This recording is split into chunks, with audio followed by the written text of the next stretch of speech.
Chapter 12. Fire Eater gives Pinocchio 5 gold pieces for his father, Geppetto, but the marionette meets a fox and a cat and follows them. The next day Fire Eater called Pinocchio aside and asked him, "What is your father's name?" "Geppetto." "And what is his trade?" "He's a woodcarver." "Does he earn much?" "He earns so much that he never has a penny in his pockets.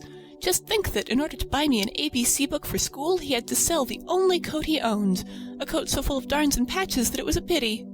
"Poor fellow, I feel sorry for him. Here, take these 5 gold pieces. Go, give them to him with my kindest regards."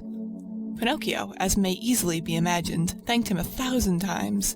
He kissed each marionette in turn, even the officers, and, beside himself with joy, set out on his homeward journey.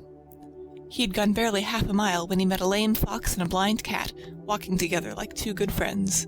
The lame fox leaned on the cat, and the blind cat let the fox lead him along. "Good morning, Pinocchio," said the fox, greeting him courteously. "How do you know my name?" asked the marionette. "I know your father well." "Where have you seen him?" "I saw him yesterday standing at the door of his house." "What was he doing?" "He was in his shirt sleeves, trembling with cold." "Oh, poor father! But after today, God willing, he will suffer no longer." "Why?" "Because I have become a rich man."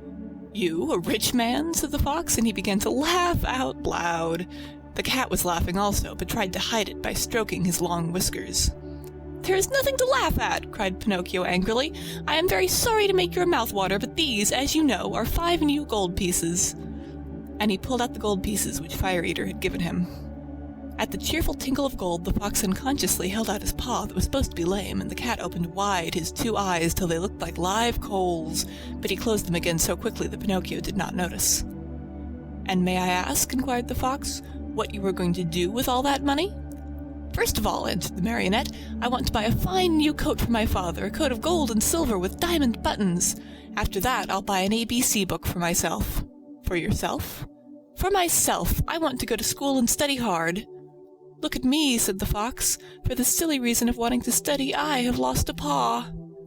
"Look at me," said the cat. "For the same foolish reason, I have lost the sight of both eyes." At that moment a blackbird, perched on the fence along the road, called out sharp and clear, "Pinocchio! Do not listen to bad advice. If you do, you'll be sorry." Poor little blackbird! If he'd only kept his words to himself! In the twinkling of an eyelid, the cat leapt on him and ate him, feathers and all. After eating the bird, he cleaned his whiskers, closed his eyes, and became blind once more. "Poor blackbird!" said Pinocchio to the cat. "Why did you kill him?" "I killed him to teach him a lesson. He talks too much. Next time he will keep his words to himself." By this time the 3 companions had walked a long distance. Suddenly the fox stopped in his tracks and, turning to the marionette, said to him, "Do you want to double your gold pieces?" "What do you mean?" "Do you want 100, 1,000, 2,000 gold pieces for your miserable 5? "Yes, but how?" "The way is very easy. Instead of returning home, come with us." "And where will you take me?" "To the city of Simple Simons." Pinocchio thought a while, and then said firmly, "No, I don't want to go. Home is near, and I'm going where father is waiting for me. How unhappy he must be that I have not yet returned! I have been a bad son, and the talking cricket was right when he said that a disobedient boy cannot be happy in this world. I have learned this at my own expense. Even last night in the theatre, when Fire Eater... Brrr! The shivers ran up and down my back at the mere thought of it." "Well then," said Fox, "if you really want to go home, go ahead. But you'll be sorry." "You'll be sorry," repeated the cat. "Think well, Pinocchio. You are turning your back on Dame Fortune." "On Dame Fortune," repeated the cat. "Tomorrow your 5 gold pieces will be 2,000. 2,000," repeated the cat. "But how can they possibly become so many?" asked Pinocchio wonderingly. "I'll explain," said the fox. "You must know that, just outside the city of Simple Simons, there is a blessed field called the Field of Wonders. In this field you dig a hole, and in the hole you bury a gold piece. After covering up the hole with earth, you water it well, sprinkle a bit of salt on it, and go to bed. During the night the gold piece sprouts, grows, blossoms, and next morning you find a beautiful tree that is loaded with gold pieces." "So that if I were to bury my 5 gold pieces," cried Pinocchio with growing wonder, "next morning I should find... how many?" "It is very simple to figure out," answered the fox. "Why, you can figure it on your fingers. Granted that each piece gives you 500. Multiply 500 by 5.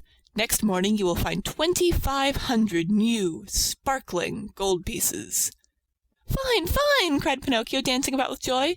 "And as soon as I have them I shall keep 2,000 for myself, and the other 500 I'll give to you two." "A gift for us?" cried the Fox, pretending to be insulted. "Why, of course not! Of course not!" repeated the Cat. "We do not work for gain," answered the Fox. "We work only to enrich others." "To enrich others!" repeated the Cat. "What good people!" thought Pinocchio to himself, and forgetting his father, the new coat, the ABC book, and all his good resolutions, he said to the Fox and the Cat, "Let us go. I am with you." End of chapter 12.